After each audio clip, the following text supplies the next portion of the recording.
विद्यार्थियों, आप सब कैसे हैं? मुझे यह बात इसलिए पूछनी पड़ रही है कि यह समय बड़ा भयावह है। कोरोना संक्रमण ने किसी भी वर्ग के व्यक्ति को नहीं छोड़ा। पहली लहर में हमने देखा था कि युवा इससे कम प्रभावित हो रहे थे, लेकिन इस दूसरी लहर में युवा भी इसकी चपेट में आए हैं। ऐसा नहीं है कि मौतों की संख्या में युवा शामिल नहीं हैं। आप सब लोग देख रहे हैं 30 से 40 वर्ष के लोग, 40 से 50 वर्ष के लोग भी इसकी चपेट में आ गए हैं और असामयिक मृत्यु को प्राप्त हो गए हैं। तो यह बड़ी चिंता का विषय है। आप सब लोग, मुझे आपके स्वास्थ्य की इसलिए चिंता है कि आप देश की धरोहर हैं, देश के भविष्य हैं। इसलिए आप स्वस्थ रहेंगे तो हमारा देश स्वस्थ रहेगा, हम आगे प्रगति के रास्ते पर बढ़ते रहेंगे। तो इसलिए मैं आपसे अपील करना चाहूँगा कि आप पूरा प्रोटोकॉल का पालन कीजिए और करवाइए, घर में भी बाहर भी, क्योंकि आप पर सबसे बड़ा दायित्व है। सेवा का दायित्व भी है और अपने आप को बचाने का दायित्व भी आप पर ही है। आज हम एक नए विषय पर बात करने जा रहे हैं और वो विषय आपके सिलेबस में है, वो है हिंदी भाषा और उसकी बोलियों का सामान्य परिचय। वास्तव में यह जो टॉपिक है ये बीए पार्ट 3 के विद्यार्थियों के लिए है, लेकिन जो लोग सिविल सेवा मुख्य परीक्षा की तैयारी कर रहे हैं उसमें भी यह विषय या यह टॉपिक उपयोगी सिद्ध हो सकता है। तो वो लोग भी, वो अभ्यर्थी भी इस टॉपिक से लाभ उठा सकते हैं। हिंदी भाषा और उसकी बोलियों के इस टॉपिक को हम 3-4 भागों में बांट सकते हैं ताकि इसको समझने में आसानी हो। सबसे पहले हम लेकर चलते हैं कि हिंदी शब्द की व्युत्पत्ति कैसे हुई, कैसे इस शब्द का डेरिवेशन कैसे हुआ, कहाँ से ये शब्द बना। तो इसको जानना बहुत ज़रूरी है। बहुत सारे हिंदी भाषी लोग ये समझते हैं कि हिंदी हमारी पता नहीं कब से ये शब्द चला आ रहा है। ये कोई बहुत पुराना शब्द नहीं है। पहले की भाषाओं में हिंदी शब्द आपको कहीं मिलेगा ही नहीं, लेकिन इसकी जो व्युत्पत्ति है वो वास्तव में प्राचीन है। इसकी व्युत्पत्ति में हम देखते हैं कि हमारी जो सिंधु नदी है, जो हमारे इस आर्यावर्त की या भारतवर्ष की सीमा बनाती थी, पश्चिम सीमा, खासकर पश्चिमोत्तर सीमा, सिंधु नदी से इसकी व्युत्पत्ति मानी जाती है। सिंधु शब्द से यह शब्द हिंदी जो है डिराइव हुआ है। कैसे हुआ है ये देखिए आप, कि जैसे जैसे सिंधु पार के लोग, चाहे वो यूनान से आने वाले हों, चाहे वो इराक ईरान से आने वाले हों, पश्चिम की तरफ से जो भी लोग आए, उन्होंने सिंधु नदी के इस पार के लोगों को ये नाम दिया, क्योंकि वहाँ से जो ध्वनि है वो है के रूप में प्रयोग होती है। तो आप देख सकते हैं कि सिंध प्रदेश को उन्होंने हिंद प्रदेश कहा, सिंधु को उन्होंने हिंदू कहा। और ऐसे ही जब ईरानी भाषा का जब एक इसमें प्रत्यय लगा, यानी कि सिंध के, यानी कि हिंद के लोग, तो ये शब्द बना हिंदीक। तो प्रारंभ में यह जो शब्द था यह लोगों के लिए प्रयोग हुआ, हिंदीक। सिंधु के जो लोग थे उनको हिंदीक, एक प्रत्यय का मतलब का, के लोग। उसके बाद ये जो एक प्रत्यय है ये हट गया और सिर्फ क्या बच गया, हिंदी। हिंदी फिर धीरे धीरे ये केवल भाषा के अर्थ में रूढ़ हो गया। तो इस तरह से सिंधु जो नदी है हमारी, जो इसका नाम था, उससे ये शब्द हिंदी बना है। तो अब आप समझ गए होंगे कि सिंधु के इस पार का जो पूरा प्रदेश था, इसमें बोली जाने वाली जो भाषा है या लोग हैं, उनको हिंदी कहा गया था। बाद में लोग तो हट गए, लोग इस शब्द से हट गया अर्थ में और सिर्फ भाषा का अर्थ रह गया। आपने हमारे जो अंग्रेजी में जो शब्द चलता है, यूनानी जो भाषा लैटिन वगैरह थी, उसमें जो शब्द था वो था इंडस। सिंधु नदी को वो इंडस कहते थे। और आप देखिए जब मेगास्थनीज भारत आते हैं चंद्रगुप्त मौर्य के समय में, वो क्या कहते हैं इसको, वो उन्होंने किताब भी लिखी है और उसका नाम है इंडिका। इससे आप पता लगा सकते हैं कि इंडिया शब्द कहाँ से आया। तो वो इंडिया शब्द भी इंडस जो हमारी रिवर है, नदी है, उससे आया है।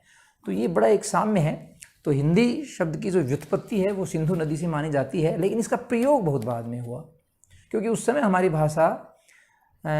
भाषाओं के कई रूप प्रचलित थे। खासकर संस्कृत हमारी भाषा थी और भी अन्य कई रूप थे, जैसे पाली थी, प्राकृत थी, अपभ्रंश थी। तो हिंदी भाषा के रूप में जो प्रयोग हुई वो उन लोगों से हुई जो यहाँ बाद में बसे, यानी कि जो पश्चिमी की ओर से आए, जिनको हम मुस्लिम लोग कहते हैं, खासकर मुसलमान लोगों ने इस भाषा को नाम दिया क्योंकि वही सह को है बोलते हैं।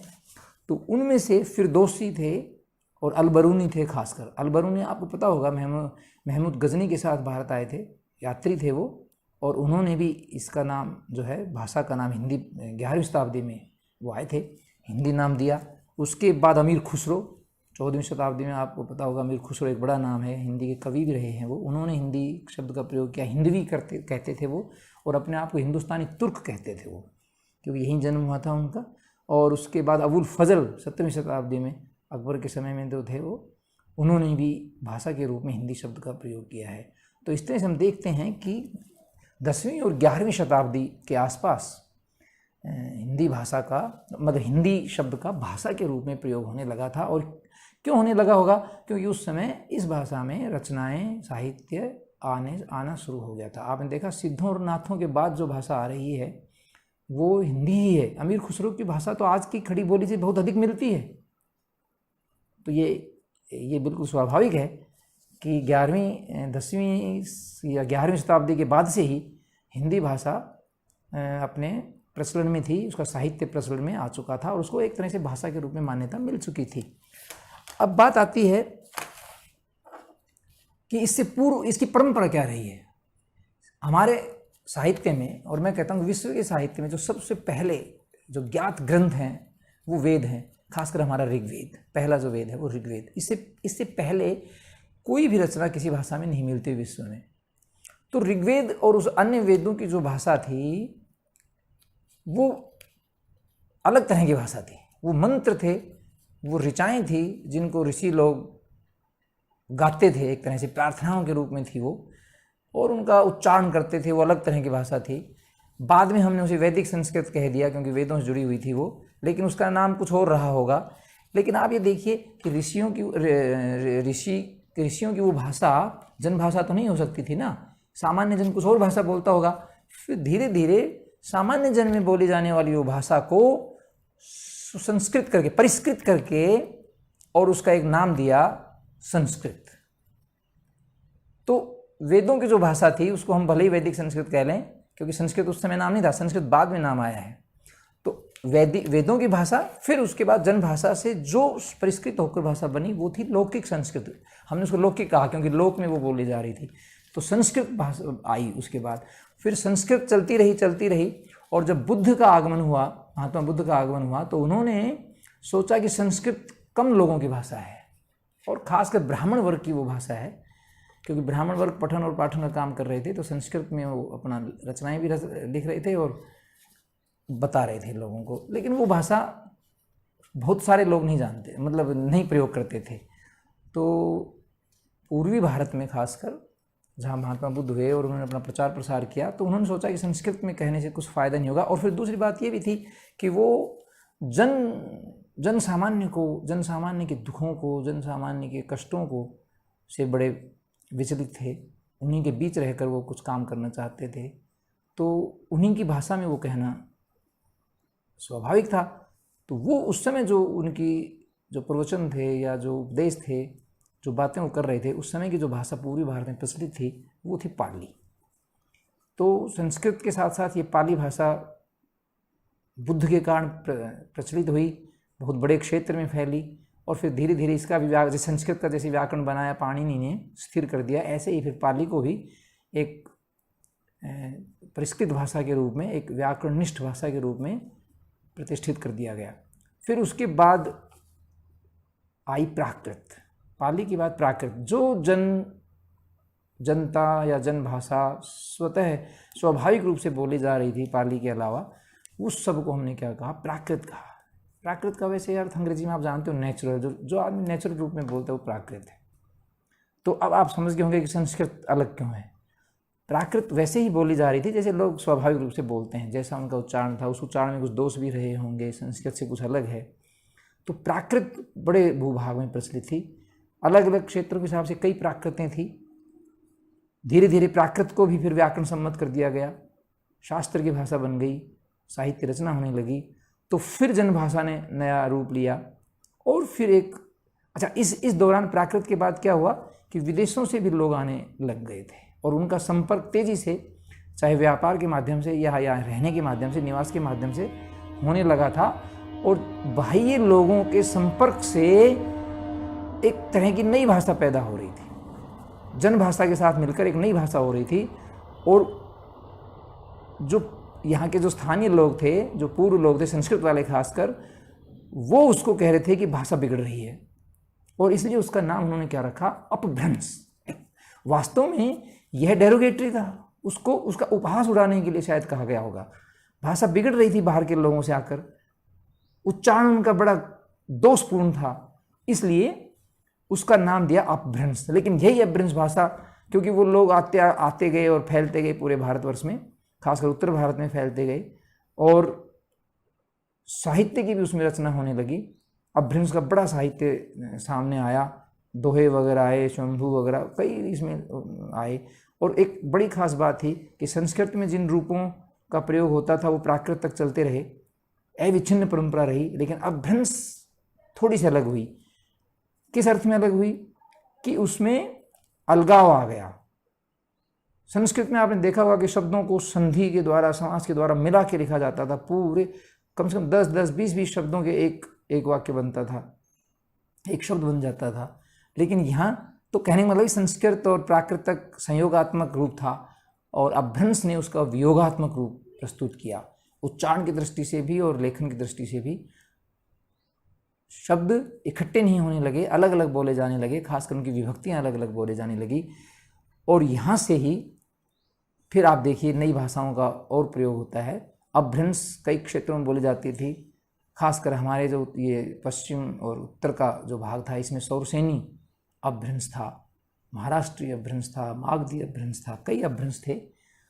तो जो सौरसेनी अपभ्रंश था, यहाँ से फिर जो आधुनिक भारतीय आर्य भाषाएं हैं, जो मैं जिक्र कर रहा था अभी कि 11वीं शताब्दी के आसपास नई भाषाएं आ रही थी, तो इनसे ये हिंदी भाषा, क्योंकि मुसलमान अब धीरे धीरे यहाँ आकर बसने लगे थे, और उनके एक तरह से संपर्क के कारण ही अपभ्रंशों ने अपनी नई भाषाओं के रूप में अपने आप को बदल लिया। अपभ्रंश वैसे 13वीं-14वीं शताब्दी तक चलती रही, लेकिन इस बीच क्योंकि मुसलमान पूरी तरह स्थापित हो चुके थे, यहाँ रहने लगे थे, तो एक नई भाषा पैदा हो रही थी, खासकर इस उत्तर और पश्चिम भारत में, मध्य भारत में। ये जो भाषा थी, ये आधुनिक भारतीय आर्य भाषाएं कहलाई, और इनमें से हिंदी एक थी। तो इस तरह से आपने देखा कि वेदों की भाषा से लेकर संस्कृत, पाली, प्राकृत के समानांतर जो जन भाषाएं थी, वही विकसित होकर आज की जो भाषाएं आधुनिक भारतीय आर्य भाषाएं हैं उनमें बदल गई, और उनमें से हिंदी बड़ी प्रमुख भाषा है। इसके अलावा आप देखेंगे मराठी है, असमी है, बंगाली है, उड़िया है, पंजाबी है, ये सब भाषाएं जो हैं उस समय ही अपभ्रंशों से निकली थी। तो ये एक आपको मैं थोड़ा सा इसके बारे में बताना चाह रहा था कि हिंदी का उद्भव किस तरह से हुआ। तो एक तो ये समझ में आया कि सिंध नदी के पार के जो प्रदेश था उसकी भाषा को हिंदी कहा गया। लेकिन वास्तव में हिंदी बहुत बाद में, शब्द बहुत बाद में आया। उससे पहले भाषा का नाम कोई दूसरा ही था। लोग उस समय संस्कृत से परिचित नहीं होंगे बाहर के लोग, तो उसको वैसे ही हिंद कह दिया। हिंद और हिंदी ऐसे जो शब्द आए। फिर उसके बाद हम देखते हैं कि हिंदी का प्रदेश कौन सा हुआ। फिर आप देखिए कि एक दक्षिण भारत हमारा अलग खंड है, संस्कृत के काल से ही वो अलग हो गया था। हालांकि हमारे जो संस्कृत के आचार्य ऋषि मुनि थे और भी लोग थे, वो दक्षिण भारत में भी जा रहे थे, लेकिन उस तरह से प्रचार प्रसार नहीं हो पाया था। वहाँ एक अलग तरह की भाषाएं विकसित हुई थी संस्कृत के समानांतर, और वो उन भाषाओं को हमने द्रविड़ भाषाएं कहा। तो हिंदी का जो संबंध है वास्तव में उत्तर भारत से ही है, और अन्य जो आधुनिक भारतीय आर्य भाषाएं वो भी उत्तर भारत से संबंध है। दक्षिण में तो अपनी नई भाषाएं विकसित हो चुकी थी और बड़ी समृद्ध थी, संस्कृत के समान ही। जैसे तमिल आप देखिए, तेलुगु देखिए, कन्नड़ देखिए, मलयालम देखिए, ये सब भाषाएं बड़ी विकसित और समृद्ध रही हैं। खासकर तमिल तो प्राचीन भाषाओं में गिनी जाती है। फिर तो हम देखते हैं कि हिंदी का प्रदेश कौन सा है। तो हिंदी प्रदेश को हम कौन सा मान सकते हैं। देखिए पंजाब बिल्कुल अलग हो गया, पंजाबी भाषा अलग हो, तो पंजाबी भाषा पंजाब की हो गई, गुजरात की गुजराती हो गई, महाराष्ट्र की मराठी हो गई, उधर असम की असमिया हो गई, बंगाल की बंगाली हो गई, उड़ीसा की उड़िया हो गई। ये सब अलग अलग अपभ्रंश रूपों से विकसित, जैसे महाराष्ट्रीय अपभ्रंश से मराठी हुई है। शोरसेनी अपभ्रंश के भी ये कई क्षेत्र थे। गुजराती है जिसमें वो शोरसेनी अपभ्रंश से हुई है, क्योंकि शूरसेन जनपद था, काफ़ी विकसित था। राजस्थानी जैसे उसमें है, तो राजस्थानी तो खैर हम हिंदी भाषा में लेते हैं। तो इनके अतिरिक्त जो क्षेत्र बचा, या कश्मीर को आप देखिए, वो कश्मीरी अलग भाषा है, डोगरी। तो अब जो क्षेत्र बचा वो हमारा हिंदी प्रदेश कहलाता है। और उसमें हम किसको शामिल कर सकते हैं? सबसे पहले देखिए आप, पश्चिम से चलिए, राजस्थान है, फिर हरियाणा है, फिर हिमाचल प्रदेश है, फिर उत्तराखंड है, उत्तर प्रदेश है, और इधर बीच में दिल्ली है। फिर उसके बाद झारखंड और बिहार हैं, और फिर अब जब आप नीचे आएंगे तो मध्य प्रदेश और छत्तीसगढ़ है। ये हमारा जो क्षेत्र है ये हिंदी प्रदेश कहलाता है। इसके अतिरिक्त हमारे देश के जो प्रमुख धार्मिक सांस्कृतिक नगर हैं, केंद्र हैं, स्थल हैं, वो सब भी हिंदी के क्षेत्र कहलाते हैं, क्योंकि वहाँ हिंदी ही अधिकतर बोली जाती है। और दक्षिण भारत, वैसे तो मैं ये कहना चाहूँगा कि पूरे भारतवर्ष की संपर्क भाषा के रूप में हिंदी का ही सर्वाधिक प्रयोग होता है। जब हम दक्षिण भारत में जाते हैं या दक्षिण भारत से लोग यहाँ आते हैं तो आपस में हम व्यवहार हिंदी बोलकर ही कर पाते हैं। ऐसे ही पूर्व और पश्चिम वाले, और ऐसे ही हम जब विदेश में जाते हैं या विदेश में रहने वाले लोग यहाँ आते हैं, भारत वाले, तो हम हिंदी में ही अपना संपर्क स्थापित करते हैं। तो हम कह सकते हैं कि देश की संपर्क भाषा तो है ही, एक पूरे विश्व में जहाँ जहाँ भारतीय लोग बस रहे हैं वहाँ भी हिंदी एक संपर्क भाषा के रूप में तो प्रयोग की जा रही। तो इसका क्षेत्र बहुत बड़ा हो सकता है, लेकिन मूल रूप से जो इसका प्रदेश है वो जो मैंने राज्य बताए वो है। इसके बाद हम आते हैं हिंदी की बोलियों पर, कि जब इतना बड़ा क्षेत्र है तो ये तो मानना पड़ेगा कि अलग अलग जनपद और अलग अलग राज्य थे, अलग अलग सांस्कृतिक क्षेत्र रहे हैं ये लोग, ये जो क्षेत्र हैं। जैसे राजस्थान का एक अलग तरह का ही वातावरण रहा है, हरियाणा का अलग रहा है, ब्रज क्षेत्र का अलग रहा है, फिर अवध का अलग रहा है, फिर बिहार का अलग तरह, मगध का अलग रहा है, तो छत्तीसगढ़ और मध्य प्रदेश में कुछ अलग तरह का ही वातावरण रहा है। तो मैं ये कहना चाहूँगा कि ये पूरा हिंदी प्रदेश कुछ भौगोलिक सांस्कृतिक इकाइयों में बटा हुआ है, और इन भौगोलिक सांस्कृतिक इकाइयों में जो बोलियां बोली जाती हैं उन सबको मिलाकर हम एक समूह बनाते हैं, और उन समूहों को हम एक नाम देते हैं उपभाषा। तो मुख्य भाषा हिंदी हुई, और हिंदी की जो उपभाषाएं हैं वो कौन कौन सी हैं? जैसे पूरा राजस्थान एक अलग सांस्कृतिक इकाई का प्रतिनिधित्व करता है, तो हम इसको नाम देंगे राजस्थानी उपभाषा, हिंदी की राजस्थानी उपभाषा।